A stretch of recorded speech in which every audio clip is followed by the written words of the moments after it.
आज हम बात करने वाले हैं एक ऐसे पैंडा की कहानी की जो कि सबने देखता है एक महान कंग फू वॉरियर बनने की, लेकिन वो फिजिकली बहुत ज्यादा मोटा और सुस्त है, जिसकी वजह से क्या वो ये सपना पूरा कर पाएगा या फिर नहीं कर पाएगा, जानेंगे आज की इस वीडियो में। तो मूवी की स्टार्टिंग में हमें कंग फू पैंडा दिखाया जाता है जो कि काफी सारे विलन्स के साथ फाइट कर रहा होता है और ये बहुत ही ज्यादा ताकतवर होता है, लेकिन बाद में हमें पता चलता है कि ये सिर्फ एक ख्वाब था इस पांडा का। असल में इसका नाम पो है और वो एक बहुत ही ज्यादा सुस्त और मोटा पैंडा है, लेकिन इससे कंग फू का बहुत ही ज्यादा शौक होता है और इसके रूम में फ्यूरियस 5 के पोस्टर भी लगे हुए थे जो कि इस वैली के सबसे शानदार वॉरियर्स थे और पो भी इन्हीं की तरह एक वॉरियर बनने का ख्वाब देखता है। लेकिन असल में वो अपने पापा मिस्टर पिंक के साथ इनकी फैमिली नूडल शॉप में काम करता है और इसके पापा मिस्टर पिंक चाहते हैं कि पो भी इनकी ये शॉप को संभाले और साथ ही में वो अपने नूडल में एक खास इंग्रेडिएंट का यूज करते हैं जिसके बारे में किसी को नहीं पता। इस इंग्रेडिएंट की वजह से इनके नूडल इतने ज़्यादा टेस्टी होते हैं। लेकिन दूसरी तरफ हमें जेड पैलेस में फ्यूरियस 5 को मास्टर शिफू के साथ ट्रेनिंग करते हुए देखते हैं, जहां पर मास्टर शिफू अपने स्टूडेंट को इनकी कमियां बता रहे होते हैं और इनको ट्रेनिंग दे रहे होते हैं। और इनके स्टूडेंट में थे टाइग्रस, मंकी, क्रेन, मेंटिस और वाइपर। शिफू इनकी ट्रेनिंग करवा रहे होते हैं कि तभी शिफू को मास्टर उगवे का बुलावा आता है। अब मास्टर उगवे शिफू के भी मास्टर थे, तो जब शिफू मास्टर उगवे के पास जाता है तो उगवे शिफू को बताते हैं कि टाइलंग वापस आने वाला है। यह सुनकर शिफू हैरान हो जाता है कि टाइलंग को तो एक हाई सिक्योरिटी जेल में कैद करके रखा हुआ है, लेकिन उगवे की बात कभी गलत साबित नहीं होती, जिस वजह से मास्टर शिफू जेल की सिक्योरिटी को डबल करने का पैगाम भेज देते हैं। टाइलंग एक बहुत ही ज्यादा ताकतवर वॉरियर है जिसे मास्टर उगवे ने कैद किया था, लेकिन शिफू घबरा कर मास्टर उगवे से पूछता है कि अब हमें क्या करना चाहिए, जिस पर उगवे बोलते हैं कि अब ड्रैगन वॉरियर को ढूंढने का वक्त आ चुका है जो कि ड्रैगन स्क्रॉल को पढ़कर उसकी पावर हासिल करे और उसे हरा दे। यह स्क्रॉल ऐसा है जो भी इसे पढ़ता है उसकी पावर बढ़ जाती है और टाइलंग भी इसी स्क्रॉल को लेने के लिए यहाँ आ रहा है। तो अब टाइम था ड्रैगन वॉरियर को ढूंढने का, तो इसलिए वो टूर्नामेंट रखते हैं जिसके पोस्टर पूरे गांव में लगा दिए जाते हैं और ये खबर पूरे गांव में फैल जाती है। यह सुनकर पो काफ़ी ज़्यादा खुश होता है और वो भी टूर्नामेंट देखने के लिए वहाँ जाने वाला था, लेकिन पो के पापा उसे एक नूडल का ठेला देते हैं ताकि वो वहाँ पर नूडल बेच सके। लेकिन पो को ये बात माननी पड़ती है और वो ठेला लेकर वहाँ चला जाता है, लेकिन पैलेस पहाड़ के ऊपर था तो वो ठेला लेकर ऊपर नहीं जा पाता, तो इसलिए वो उस ठेले को वहीं पर छोड़कर ऊपर चला जाता है। लेकिन जब पो पैलेस तक पहुँचता है तो तब तक टूर्नामेंट शुरू हो चुका था और गेट बंद हो चुका था, जिस वजह से पो बाहर ही रह जाता है और अंदर फ्यूरियस 5 अपना जलवा दिखा रहे होते हैं और बाहर पो हर तरह से कोशिश करता है अंदर जाने की। पो बहुत ही ज्यादा कोशिश करता है लेकिन सब नाकाम हो जाती है। लेकिन फिर उसे एक आइडिया आता है और वो एक कुर्सी की चारों तरफ रॉकेट बांधकर बैठ जाता है और आग लगा देता है, जिसकी वजह से वो उड़कर रिंग के दरमियान गिर जाता है। पो काफी परेशान था और सबको देखकर वो सबसे माफी मांगता है, लेकिन मास्टर उगवे पो को देखते ही वो उसे ड्रैगन वॉरियर बना देते हैं। ये देखकर शिफू हैरान था कि उगवे ने फ्यूरियस 5 की बजाय इस मोटे पैंडा को क्यों चुना जो कि लड़ना भी नहीं जानता। यह देखकर सब कंफ्यूज थे, लेकिन दूसरी तरफ वो बतख शिफू का पैगाम लेकर पहुंच जाती है, लेकिन वहां के हेड को अपनी सिक्योरिटी पर पूरा भरोसा था कि इसकी जेल को तोड़कर भागना नामुमकिन है और वो उस बतख को जेल के निचले हिस्से में ले जाता है जहां पर टाइलंग को रखा गया था। वहां पर टाइलंग को काफी सारी जंजीरों में जकड़ा हुआ था और वहां पर वो बताते हैं कि मास्टर उगवे ने ड्रैगन वॉरियर को चुन लिया है। यह सुनकर टाइलंग काफी गुस्सा हो जाता है और सिक्योरिटी का हेड बतख को सारी सिक्योरिटी चेक करवाता है और वहां से लेकर उसे चला जाता है, लेकिन इस बतख का एक पर वहीं पर गिर जाता है और टाइलंग उस पर को उठा लेता है।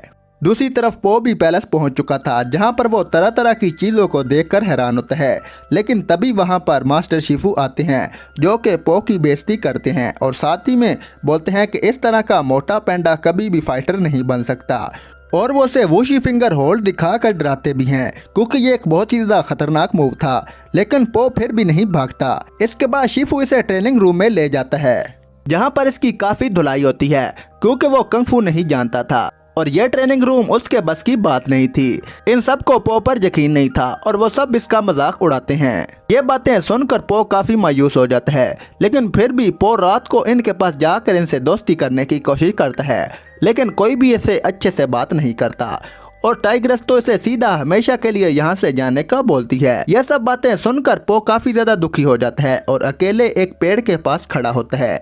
लेकिन तभी वहाँ पर मास्टर ओगवे आ जाते हैं जो कि पो को एक एडवाइस देते हैं।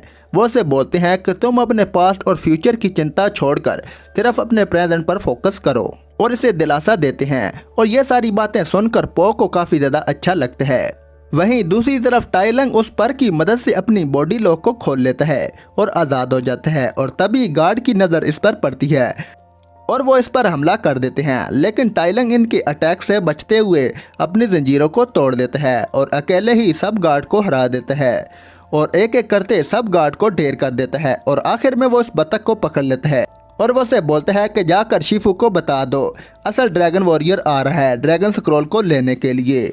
इसके बाद सीन शिफ्ट होता है दूसरी तरफ, जहां पर मास्टर शिफू पो को उठाने के लिए जाते हैं। लेकिन पो वहां पर नहीं होता। यह देखकर शिफू काफी खुश हो जाता है कि पो डर कर भाग गया। पर जब वो ट्रेनिंग ग्राउंड में जाते हैं तो वहां पर पो इनसे पहले पहुंचा हुआ था और अपनी ट्रेनिंग कर रहा था। यह देखकर मास्टर शिफू को गुस्सा आ जाता है और वो पो की हिम्मत तोड़ने के लिए उसे फ्यूरियस 5 से लड़ने के लिए बोलता है। और फिर पो फ्यूरियस 5 के साथ फाइट करते हैं। क्योंकि पो को कंफू नहीं आता था तो इसलिए वो इन सब से बहुत ही ज़्यादा मार खाता है। और आखिर में शिफू भी इससे फाइट करते हैं और इसे पैलेस से बाहर फेंक देते हैं। इस फाइट की वजह से पो काफ़ी ज़्यादा जख्मी हो जाता है और मेंटिस इसका इलाज करते हैं। और वो इसे बताते हैं कि मास्टर शिफू काफ़ी ज़्यादा स्ट्रिक्ट हैं। और फिर टाइग्रेस उसे बताती है कि मास्टर शिफू शुरू से इतने स्ट्रिक्ट नहीं थे।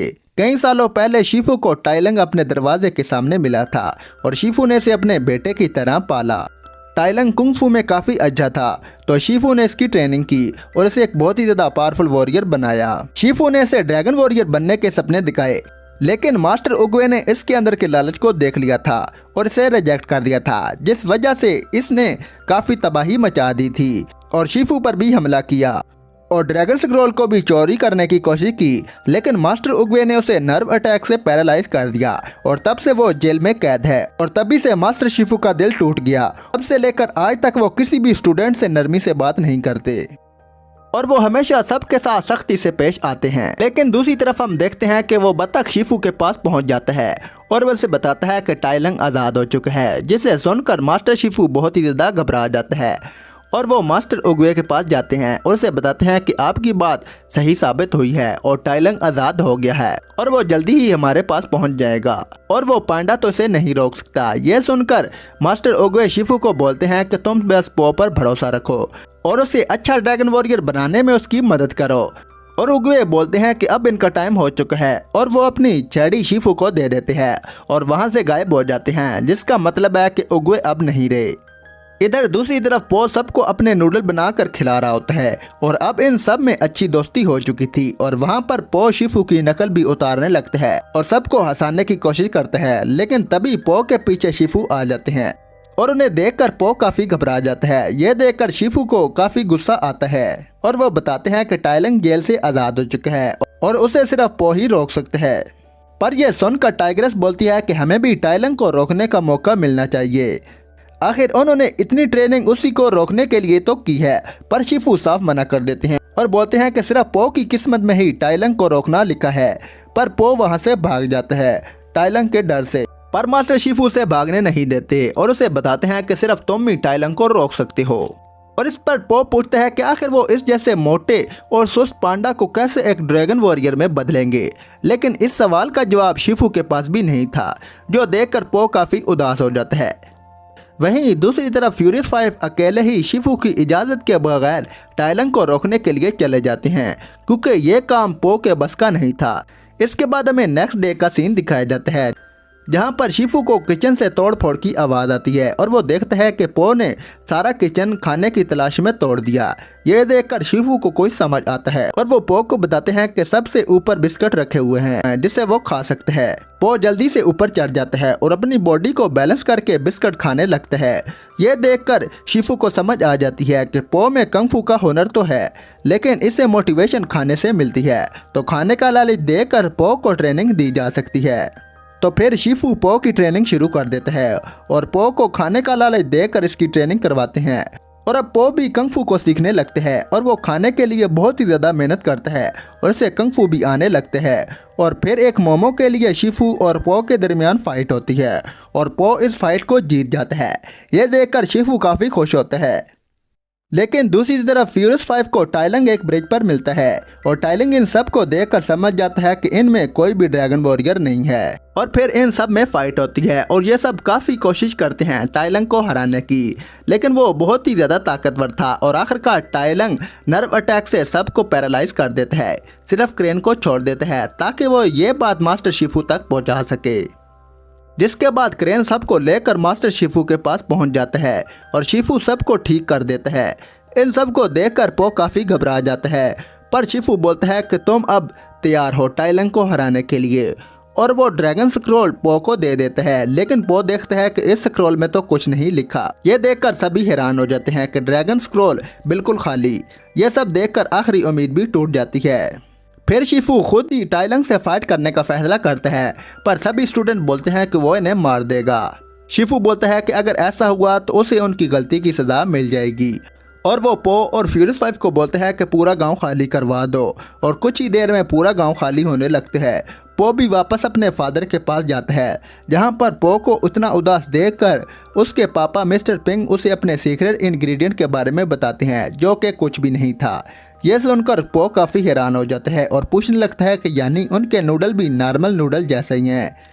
जिस पर पो के पापा बताते हैं कि किसी चीज़ को ख़ास बनाने के लिए बस यकीन करना होता है कि वो चीज़ ख़ास है, और फिर वो चीज़ अपने आप ही ख़ास बन जाती है। अपने पापा की ये बात सुनकर पो को समझ आ जाती है कि कोई भी सीक्रेट पावर नहीं है, उन्हें बस खुद पर यकीन करना होगा कि वो स्पेशल है। जब पो को ये सारी बातें समझ आ जाती हैं तो अब टाइलंग से लड़ने के लिए पो तैयार हो जाते हैं और वो वापस शिफू के पास जाने लगते हैं। वहीं दूसरी तरफ टाइलंग शिफू के पास पहुंच जाता है और इन दोनों में फाइट स्टार्ट हो जाती है।